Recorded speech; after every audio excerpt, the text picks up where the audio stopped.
আমরা mobile business community, হ্যাঁ, মোটামুটি বাংলাদেশের অলমোস্ট 25,000 ব্যবসায়ী আমরা এখানে কাজ করি, যার সাথে সংযুক্ত প্রায় 20 লক্ষের অধিক গোষ্ঠী। তো সম্প্রতি আপনারা জানেন 29 অক্টোবরের একটা নিউজ বিটিআরসি থেকে আসছে যে 16ই ডিসেম্বর থেকে এই নিয়ে সিস্টেমটা বাস্তবায়ন হবে। অ্যান্ড এরপর থেকে আমাদের ব্যাগেজ রুলস সিস্টেমে যে প্রোডাক্টগুলো আসে আর নেটওয়ার্কের সাথে কানেক্ট পাবে না। সো আমরা আমাদের মোবাইল বিজনেস কমিউনিটি থেকে আমরা এই ব্যাপারটাকে ওয়েলকাম জানাইছি যে এটা অনেক দিন আগে থেকেই আসলে তারা চেষ্টা করতেছে অ্যাকচুয়ালি একটা সিস্টেমে আওতায় আসা উচিত।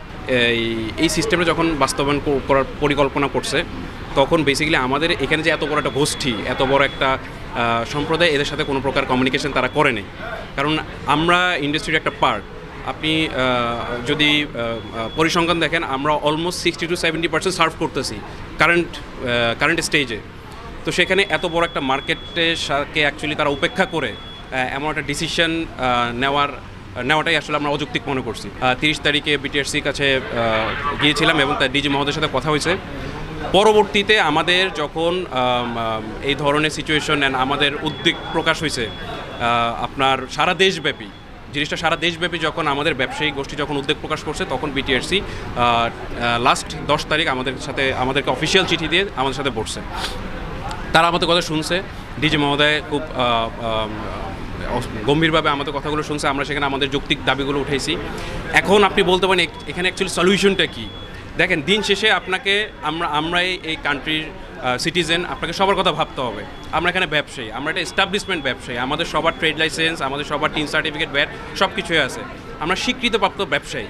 সো এত বড় একটা গোষ্ঠীকে কিন্তু এই পর্যায়ে এস্টাবলিশমেন্ট করার সুযোগ কিন্তু অ্যাকচুয়ালি সরকারই দিছে। তো আমরা চাচ্ছি যে আমরা রাজস্ব দিয়ে সরকারকে প্রপার ভ্যাট ট্যাক্স দিয়ে হলো বৈধভাবে সব প্রোডাক্ট ইম্পোর্ট করব।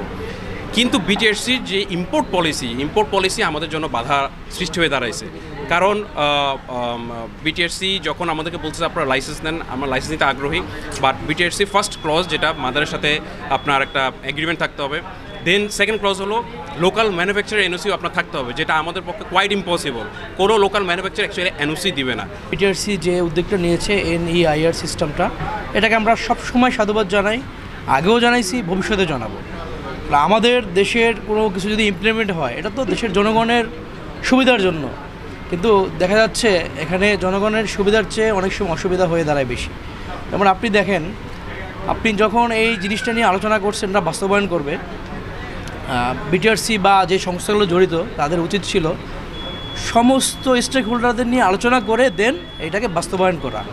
সবাই তো আর কথা বলবে না, যারা কথা বলার মতো আছে, ওপেন একটা গণশুনানির আয়োজন করা হোক, যেখানে ভোক্তারা অ্যাটেন্ড করবে, সাধারণ ব্যবসায়ীরা অ্যাটেন্ড করবে, বিভিন্ন ম্যানুফ্যাকচার কোম্পানি অ্যাটেন্ড করবে, সবার সম্মিলিত একটা গণশুনানির আয়োজন করা হোক, যেখানে সবার মতামত দেবে।